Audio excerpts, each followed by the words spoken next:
สบายดีป่าลูกสุกุสุคนเนาะมันนี่ก็กระมาซุบซองดำก็เก่า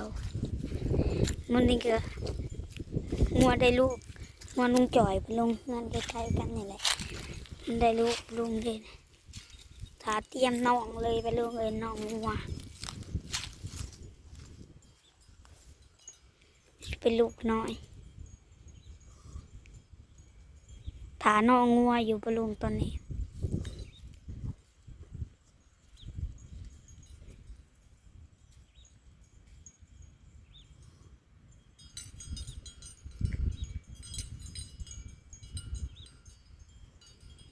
ถ้าเอาน้องงัวเด็กไปลงนี่เหลือลูกยันลูกมันไปลงเลยถ้าเอาน้องงัวอยู่ตอนนี้ไปลงเลยก็ยันเอาไปต้มกินกับแซ่ไปลงอยู่ในก้นงัวก็โตไปใหญ่แต่ว่ามันได้ลูกนึงนี่ชีวิตต้องออกนะแม่งัวกำลังสิได้งัวได้ตั้งแต่เพลนไปปลุงของน้องดำมันก็มาขายแต่ตอนนี้งัวก็ยังไม่อยากได้เลยแหละงัวตัวนี้ยังใกล้สิได้เลยแหละ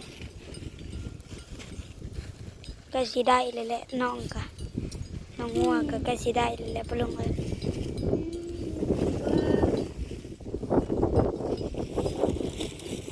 สิเป็นลูกงัวบรรยากาศตรงไหนตรงหน้าก็ล่มคือเก่าปลุงเลยล่มคือเก่าลุงชีวิตคนมันเป็นบรรยากาศเนาะห้องคางบ้านงัวที่มันได้ลูกเอาน้องมันอยู่ปลุงเลยเพื่อเสียได้น้องปลุงเลยน้องมีน้ำสางด้วยเด้อน้ำสางธรรมศาสตร์มีคนมาตากินอยู่น้ำสีดำเลยกินบ่ได้ดอกขนมสีดำแบบมันกะลมคือเก่าและมื้อนี้กะลม3 วันแล้วลม3 มื้อแล้วกะมาเบิ่งงัวคือเก่าแล้วโลดอะกะใกล้ๆเฮือนน้องดำนี่แหละอย่างคือปานนี้ก็ฮอดแล้วแต่ว่าน้องงัวลุงจ่อยเพิ่นให้มาเผาเอาน้องมันไปลงไปต้มกินลูกก็ใหญ่เป็นได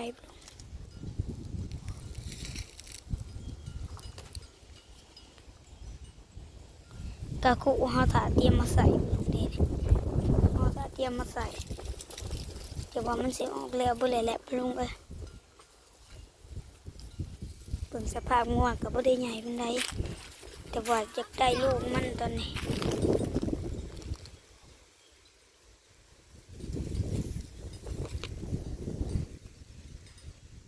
งัวได้ลูกอีกแล้วนอนอีกแล้วปะลุงมันจีออกแล้วปะลุงคันนอนนะคันนอนแล้วมันจีออกปะลุงเลย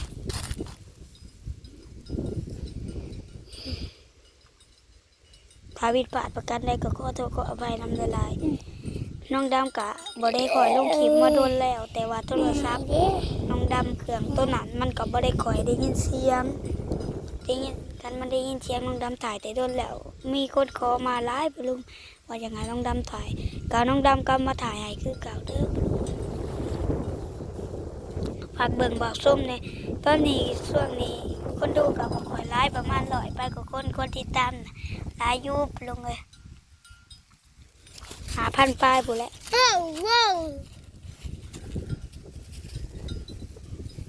เด็ดลูกแล้วปะลุงลูกแล้วนี่ลูกแล้วลูกได้แล้วปะลุงไงงัวได้ลูกน้อยงัวกับส่วนนี้ก็เป็นราคาแน่ย่างได้แล้วมันหนักยังอยากเซ่อยู่ย่างได้แต่ยังอยากเซ่พ่อมาเอาได้มาสีเหี่ยวเบิ้ลเลยนี่กำลังสีออกเบิ้ลนี่มันจะย่างแบบซากเลย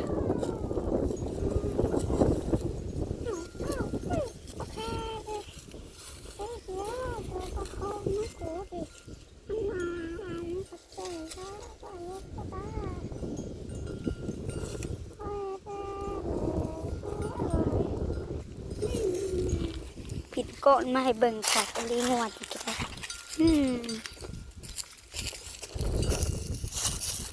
เป็นหน่อยกระตุกเปะแล้วบัดลุงหน่อยไปลุงบรรยากาศกะตินพอได้มันกะลมบ่แห้งอย่าไปใกล้งูอ่ะ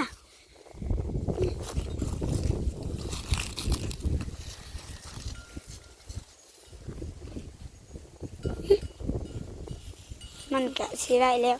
น้องดำกะได้การมาลงคลิปคือเก่ามาลงเลยน้องดำกับปนมีอิหยังดอกก็มีแต่มาลงคลิปกลับมาลงคลิปให้เก่าเลยลูกตอนนี้กะเผาอยู่เผาตั้งแต่เพลนปุ๊บลุงฮักกะสิ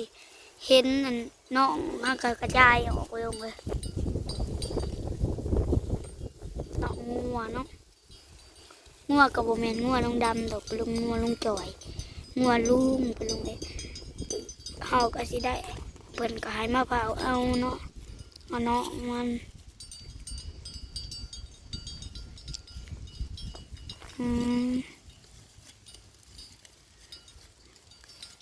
งามรีบลงเลย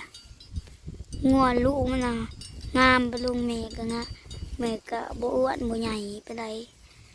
ก็งัวลงจอยแหละที่ว่างัวเจนหนวดไปลงว่ายังไงก็งัวเจนหนวดก็ได้สีต้มดินเลยเนี่ย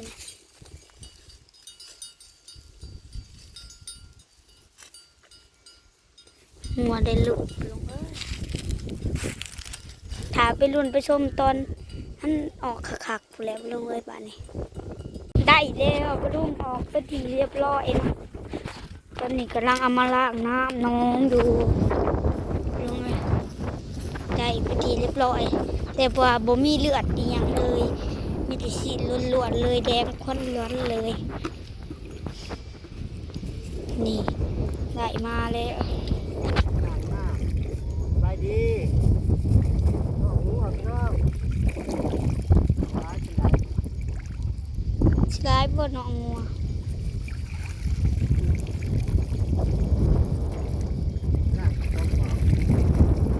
ล่างขี้ตมเด้อ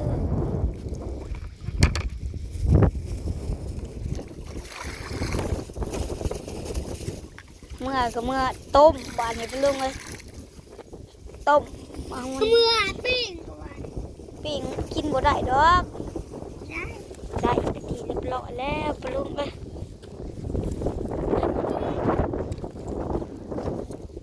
เลือดแต่หน้ามันไม่มีเลือดสักนิดเลยมีแต่ซีนทั้งนั้นเลยปลุงมาได้กระจายสมมาพาควันเลยน้องปลุงเลยคลิปหน้าพ่อก้อนใหม่เอากระลุงมาปากจะเจเพนไปแล้วสบายดีอย่าลืมปากเบิ่งปากส้มปากกดติดตามปากเข้าไปหับส้มหน่อยเด้อคุณบ๊ายบาย